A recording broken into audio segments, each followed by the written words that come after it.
Exercise 8.3 का question number 4 1 का 3 तक हमने बना लिया था। तो 1 का 4 जो है यहाँ पे क्वेश्चन लिखा हुआ है ₹10,000 फॉर 1 ईयर एट 8% पर एनम कंपाउंडेड हाफ ईयरली। तो जो चीज़ें दी हुई वो लिख लेते हैं। प्रिंसिपल हमारे पास दिया हुआ है 10,000, ठीक है, और टाइम दिया हुआ है 1 ईयर। अब देखिए यहाँ पे क्योंकि कंपाउंडेड हाफ ईयरली लिखा हुआ है तो एक साल में कितने हाफ ईयर होते हैं? 2 हाफ ईयर होते हैं, तो इसलिए 2 हाफ ईयर्स लिख देंगे, 2 हाफ ईयर्स। और यहाँ पे हमारे पास रेट दिया हुआ है 8%, ये भी पर एनम दिया हुआ है, PA पर एनम दिया हुआ है। तो इसको हम क्या कर लेंगे, ईयरली अगर 8% लग रहा है तो हाफ ईयरली ये 4%, इसका आधा हो जाता है, 4% हाफ ईयरली लिख देंगे। देखिए जो टाइम होगा वो दुगुना हो जाता है हाफ ईयरली में, 1 का 2 हो गया, और जो रेट होता है वो आधा हो जाता है बस। और बस हमें सीधे फॉर्मूला में बैठा देना है। तो अमाउंट का फॉर्मूला होता है P इंटू 1 प्लस R/100 का पावर n। अब इसके बाद क्या करना है कि P का वैल्यू है हमारे पास 10,000 दिया हुआ, 1 प्लस R का वैल्यू आपके पास है 4, और यहाँ पे 100 है, और यहाँ पे 2 हो जाएगा। 10,000 यहाँ पे होगा, और यहाँ पे है 1 प्लस 4 से ये 25 टाइम्स से कट जाएगा, तो 1/25 यहाँ होगा, और ये पावर 2। अब यहाँ देखिए यहाँ पे है 10,000, 25 और प्लस 1, 26/25 पावर 2।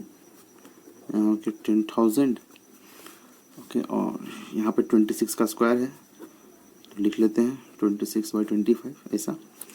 ये 25 4 जो 100 होता है तो ये 100 कट गया, और ये 00 यहाँ पे बच गया। 5 से काट लेते हैं, 5 5 25, 5 8 जा 40, और 0, फिर 5 से ये 16 टाइम्स में कट जाएगा। तो आया हमारे पास 16 इंटू 26। इसको जब हम मल्टीप्लाई करेंगे तो हमारे पास आएगा 10,816 रुपीज़। ओके, ये हमारे पास अमाउंट आ गया। हमारे पास CI निकाल देना है, तो CI का फॉर्मूला हम पढ़ चुके हैं, अमाउंट माइनस प्रिंसिपल। तो A का वैल्यू है 10,816, और प्रिंसिपल है हमारे पास 10,000, घटा देंगे हमारे पास आ जाएगा 816 रुपीज़। यही इसका आंसर है, बहुत ईजी है। क्वेश्चन नंबर 2 में हमारे पास दिया हुआ है Kamala borrowed 26,400 from a bank to buy a scooter at a rate of 15% per annum compounded yearly. What amount will she pay at the end of 2 years and 4 months to clear the loan. तो कमला ने 26,400 रुपये जो bank से लिया हुआ है loan, और 15% per annum के हिसाब से उसने लोन लिया है, और हमें पूछा है क्वेश्चन में कि उसे 2 साल और 4 महीने बाद कितने रुपए पे करने पड़ेंगे ताकि उसका लोन क्लियर हो जाए। तो कैसे निकालेंगे, हमने लिख लिया यहाँ पे। देखिए प्रिंसिपल जो हमारा दिया हुआ 26,400 रुपीज हमने लिख लिया, रेट हमारे पास 15% पर एनम दिया हुआ था, लिख लिया। टाइम हमारे पास 2 years 4 month दिया हुआ है, ठीक है। 4 month को यहाँ पे ईयर में बदल दिए हैं, 4/12, 4 1 जा 4, 4 3 जा 12, तो 2:1/3 ईयर्स यहाँ पे आ गया हमारे पास, ठीक है। ऐसा हमारे पास टाइम आ गया 2:1/3 ईयर्स। अब हम यहाँ पे अमाउंट निकाल लेते हैं, देखिए क्या होगा। अमाउंट निकाल लेते हैं जितना उसको पे करना होगा, ठीक है। तो हम पढ़े थे जब हम क्वेश्चन बना रहे थे इससे पहले, तो मैंने बताया था कि जब ईयर जो है वो फ्रैक्शन में आ जाए, मीन्स ये क्या है 1/3 फ्रैक्शन में है, ये एक होल नंबर नहीं है, तब हम क्या करते हैं, तो ये जो 2 ईयर वाला ये तो फ्रैक्शन, ये तो होल नंबर है ना 2, तो इसके लिए अलग से करते हैं और 1/3 के लिए अलग से करते हैं। कैसे देखिए देख लेते हैं। यहाँ पे जो अमाउंट का फॉर्मूला होता है P इंटू 1 प्लस R/100 का पावर n होता है, और जो 1/3 वाला पार्ट होगा ना, अब यहाँ पे आ जाएगा 1 प्लस R इंटू टाइम, जो टाइम रिमेनिंग है बाय 100, ठीक है। ऐसे जो टाइम रिमेनिंग बच जाएगा 2 साल के बाद, जो 1/3 है वो यहाँ लिखेंगे। कैसे देखें, यहाँ पे P का जो है वैल्यू दिया हुआ है 26,400 यहाँ पे, और 1 प्लस R दिया हुआ है 15, और यहाँ है 100 का पावर 2। तो 2 वाला पार्ट, ये जो होल नंबर था ईयर का, वो यहाँ लिख दिया। अब जो बाकी 1/3 वाला के लिए अलग से फिर से लिखेंगे, यहाँ पे 1 प्लस R कितना, सॉरी R जो है हमारे पास 15 इंटू टाइम दिया हुआ है 1/3 अलग से, जो यहाँ पे है फ्रैक्शन वाला 1/3। तो 1/3, तो 3 को आप नीचे लिख दीजिए, और नीचे यहाँ पे 100 भी है, ठीक है। ये हो गया 1/3 था, तो इसलिए 1/3 को नीचे लेके 100 के पास चला जाएगा। तो अब देखिए यहाँ से कट जाएगा, 3 5 जा 15, और 5 20 जा 100, यहाँ पे कट गया। अब यहाँ पे भी 5 3 जा 15, 5 20 जा 100। इसको आगे सॉल्व कर देते हैं। 26,400 यहाँ पे है। अब यहाँ पे क्या बचा, 1 प्लस 3/20 का पावर 2 यहाँ बचा है, और यहाँ पे है हमारे पास है 1 प्लस यहाँ पे बच जाएगा 1/20 इतना। इसको आगे सॉल्व करते हैं तो यहाँ हो जाएगा 26,400 और यहाँ देखिए 21 जा 20 प्लस 3 23, तो यहाँ हो गया 23/20 का स्क्वायर और यहाँ पे क्या होगा 20 × 1 20 प्लस 1 21/20 ये और एक लास्ट स्टेप है। यहाँ पे 23 का स्क्वायर है तो 2 बार लिख लेते हैं, 20 का भी स्क्वायर है और लास्ट में है हमारे पास 21/20। ठीक है, तो देखिए यहाँ से ये 0 और ये 0 से यहाँ 2 0 कट जाएगा।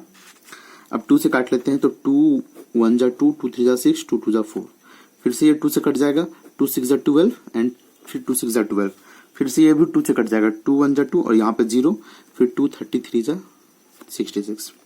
यहाँ पे जो बचा हमारे पास 33 × 23 × 23 × 21 और बाई नीचे यहाँ पे 10 बचा है। ठीक है, इसको जब हम मल्टीप्लाई करेंगे तो हमारे पास आएगा 366,597 ओके बाई 10। तो 10 जो है एक डिजिट बाद पॉइंट लगा देगा यहाँ पे। ठीक है, तो इसके लिए क्या हो जाएगा ₹36,659.70 रुपीज, ये आंसर हो जाएगा। ये जो 10 था यहाँ पे 7 के बाद पॉइंट लग गया यहाँ पे, तो यहाँ पे और एक 0 खुद से लगा देंगे डिजिट इस पॉइंट मतलब 7 के बाद, ताकि ये पैसे में बदल जाए। यहाँ पे जो हमारे पास आया 36,659 रुपीज .70।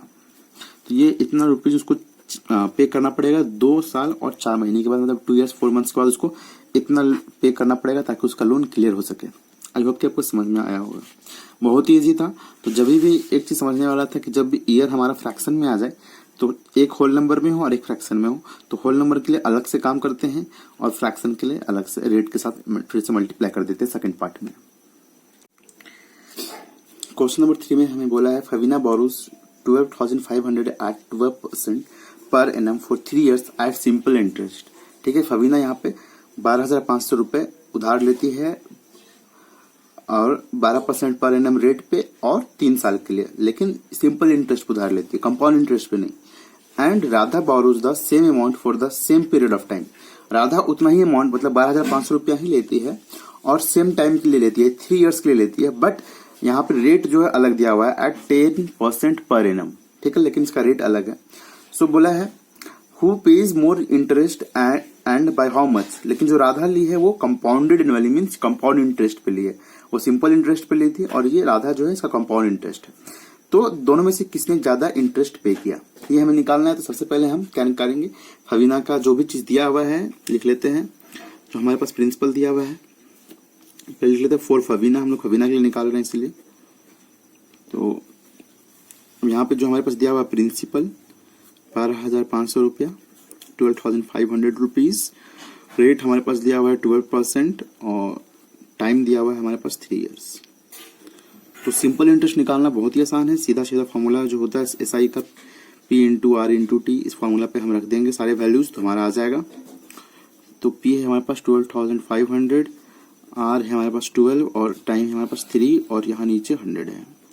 इन दोनों को काट देते हैं, अगर इन तीनों को गुना करेंगे तो हमारे पास आएगा 4,500 रुपीज। ये फवीना के लिए आ गया।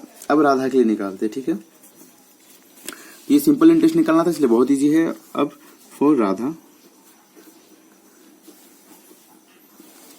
तो क्या करना है, यहाँ पे प्रिंसिपल हमारा सेम ही रहेगा, बस रेट में चेंजेस है।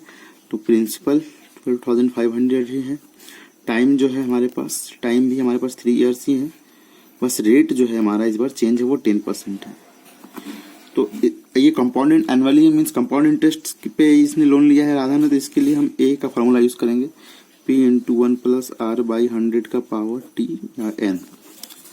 अब यहाँ पे लिख लेते हैं P का वैल्यू है 12,500, यहाँ हो गया 1 + R हमारे पास 10 है बाई 100 और यहाँ पे 3 है, 1 0 कट गया, यहाँ आया 12,500 और उसके बाद यहाँ पे क्या हो जाएगा 10 1 जा 10 + 1 11, 11/10 का क्यूब।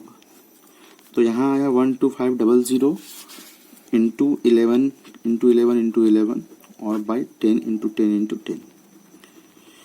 तो ये 2 जीरो तो कट जाएगा यहाँ से।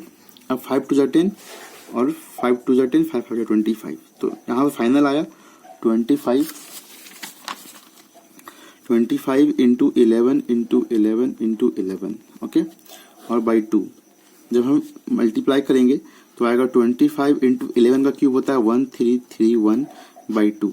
और जब इसको भी मल्टीप्लाई करेंगे तो हमारा आएगा, तो जब हम इसको डिवाइड करेंगे, इसको मल्टीप्लाई करेंगे तो हमारा आएगा 33275 बाई 2, ठीक है। और जब इसको डिवाइड करेंगे हम 2 से तो हमारा आ जाएगा यहाँ पे 16,637.50 रुपीज़, मतलब 0.50 पैसे, सॉरी। तो ये हमारा रुपीज़ आ गया, इतना अमाउंट आ गया। अब इसके लिए हम CI निकाल लेते हैं, ठीक है। CI निकालने के लिए फॉर्मूला यूज करते हैं अमाउंट माइनस प्रिंसिपल। तो ये अमाउंट आया हुआ है 16,637.50, माइनस कर देंगे इसमें कितना था 12,500। ये हमारा प्रिंसिपल है। जब इसको माइनस करेंगे तो हमारे पास आएगा 4,137 रुपीज़ 0.50 पैसा, इतना आएगा, ठीक है। तो किसका इंटरेस्ट ज़्यादा आया? देखिए राधा का इंटरेस्ट है 4,137 और फबीना का इंटरेस्ट आया था 4,500। तो फबीना का ज़्यादा है, तो यहाँ लिखा हुआ हु पेज मोर इंटरेस्ट, तो Fabina pays more interest because इसका रेट ज़्यादा था, 12% का रेट था इसीलिए, और इसका 10% का रेट था राधा का, इसलिए कम हुआ। तो और कितना कम बोला गया है, who page more interest and by how much, हाँ किसने ज़्यादा पे किया और कितना ज़्यादा पे किया। तो फबीना वाले से राधे वाले इंटरेस्ट को घटा देंगे हम। तो लिखेंगे फबीना पेज मोर इंटरेस्ट। अब कितने से इंटरेस्ट ज्यादा पे किया गया है, तो हम क्या करेंगे 4,500 से माइनस कर देंगे 4,137 को। तो कितना आ जाएगा, यहाँ पे 50 है, तो 5 यहाँ पे 0, यहाँ पे 5 और यहाँ पे 9 में 2 गया, 9 में 7 गया तो 2 हो जाएगा यहाँ पे। अब यहाँ पे 9 में 6 हो जाएगा और यहाँ पे 4 में 7 3 और ये 0। तो यहाँ पे आया फाइनल आया 362 रुपीज़ 0.50 पैसा, मतलब इतने रुपीज़ फबीना ने ज़्यादा पे किया। तो Fabina pays more interest by rupees 362.50, okay, इतना ज़्यादा पे किया। आंसर, ये हमारा आंसर है। आई होप कि समझ में आया होगा। क्वेश्चन में क्या था कि फबीना ने जितना अमाउंट लिया था लोन पे, बोरो लिया था, वो सिंपल इंटरेस्ट पे लिया था, इसलिए हम यहाँ पे सिंपल इंटरेस्ट का फॉर्मूला यूज करके बनाया, तो इजीली आ गया SI। बट कंपाउंड इंटरेस्ट, दूसरा जो क्वेश्चन राधा के लिए था उसमें कंपाउंड इंटरेस्ट के लिए बोला गया था, इसलिए कंपाउंड इंटरेस्ट का जब हमने फॉर्मूला यूज किया, इसलिए हमने पहले A का फॉर्मूला यूज किया, उसके बाद जो आया उसके बाद हमने यहाँ पे CI निकाला है, CI का फॉर्मूला यूज करके, और उसके बाद हमारा आंसर आ गया। तो क्या किया, जो फबीना का जो था सिंपल इंटरेस्ट, मतलब इंटरेस्ट 4,500 रुपीज, और जो इसका इंटरेस्ट था 4,137, किसका, ये राधा का, दोनों को माइनस कर दिए, बड़े वाले में छोटे वाले को।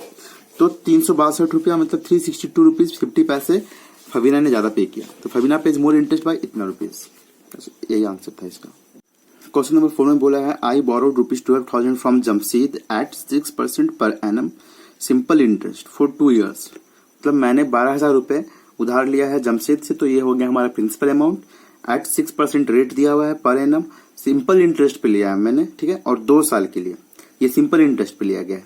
Had I borrowed this sum at 6% per annum compound interest, अगर यही सम मैंने कंपाउंड इंटरेस्ट पे बोरो किया होता, अभी पहले मैंने सिंपल इंटरेस्ट पे बोरो किया है, लेकिन अगर यही सम मैंने कंपाउंड इंटरेस्ट पे बोरो किया होता 6% पे, तो मुझे कितना एक्स्ट्रा पे करना पड़ता है। यहाँ पे लिखा हुआ what extra amount would I have to pay, तो मुझे कितना एक्स्ट्रा अमाउंट पे करना पड़ता है। तो चलिए निकालते हैं। तो प्रिंसिपल हमारे दिया हुआ है 12,000 रुपीज, ठीक है, और रेट है 6% और टाइम दिया हुआ है आपको 2 years। पहले सिंपल इंटरेस्ट निकाल लेते हैं। तो एसआई का फॉर्मूला होता है P into R into T by 100। तो यहाँ पे 12,000 इंटू 6 इंटू टी बाई 100, ये 2 0 कट जाएगा, यहाँ आएगा 12 इंटू 120 इंटू 12, 144 एंड एक 0। तो ये आ गया हमारा SI, ठीक है। ये सिंपल इंटरेस्ट पे अगर हम लेते सिंपल इंटरेस्ट पे हमें इतना पे करना पड़ता है ना। सिंपल इंटरेस्ट पे अगर 12,000 रुपीज लेते हैं तो 2 साल के बाद हमें इतना इंटरेस्ट पे करना पड़ता है। तब कंपाउंड इंटरेस्ट पे देख लेते हैं। तो कंपाउंड इंटरेस्ट के लिए हम क्या करेंगे, अमाउंट निकाल देंगे पहला। तो अमाउंट का formula P × 1 + R/100 power n। तो P क्या है हमारा 12,000 और 1 + R कितना है हमारे पास 6 ही है और 100 और n है यहाँ पे 2 3 6 और यहाँ पे 50। यहाँ आ गया हमारे पास 12,000। ठीक है 12,000। अब यहाँ पे 1 + 3/50 का पावर 2। इसका आगे इसको सॉल्व करते हैं। यहाँ पे आ जाएगा एक 0 एक्स्ट्रा 12,000। अब यहाँ पे 50 × 1 50 और +3 53/50 का स्क्वायर। यहाँ हो गया 12,000 आपका 12,000 × 53 × 53/50 × 50। ठीक है इसको हम ये 1 0 यहाँ से कट जाएगा, 2 0 यहाँ से कट गया, 5 से काट लेते हैं। 5 2 = 10 एंड देन 2 5 4 = 20। अब नहीं कटेगा तो आया यहाँ पे 24 × 53 × 53/5। तो इसको मल्टीप्लाई कर लेते हैं, देखते कितना आता है। ठीक है तो इन तीनों को मल्टीप्लाई करने के बाद हमारे पास आया 67,416 और 5 से जब डिवाइड करें तो इतना आएगा हमारा 13,483 रुपीज 20 पैसा। ठीक है अब इसको क्या करना है, ये हमारा अमाउंट आया है तो CI निकाल देते हैं। तो CI का फॉर्मूला क्या होता है, अमाउंट माइनस प्रिंसिपल। चलिए निकालते हैं। अमाउंट का CI का फॉर्मूला क्या होता है, अमाउंट माइनस प्रिंसिपल। तो कैसे करेंगे, यहाँ पे अमाउंट है आया है हमारे पास 13,483.20 पैसा। प्रिंसिपल था हमारे पास 12,000 राइट 12,000 रुपीज। तो माइनस कर देंगे तो हमारे पास आएगा 1483.20। इतना आया 1483.20 इतना रुपीज आया कंपाउंड इंटरेस्ट। तो देखिए यहाँ पे आया 1483.20 मीन्स 1,480 रुपीज 20 पैसा और सिंपल इंटरेस्ट में आया था 1,440 रुपीज। तो माइनस कर देंगे हम कि कितना हमें एक्स्ट्रा पे करना पड़ा। So now 1483.20 minus 1440। ओके तो माइनस करने के बाद पता चल जाएगा कि कितना एक्स्ट्रा पे करना पड़ा। सो दिस अमाउंट ना 43 रुपीज 20 पैसा। सो I have to pay rupees 43.20 पैसा एक्स्ट्रा। ये इसका आंसर है। आई होप कि आपको समझ में आया होगा, बहुत ईजी था।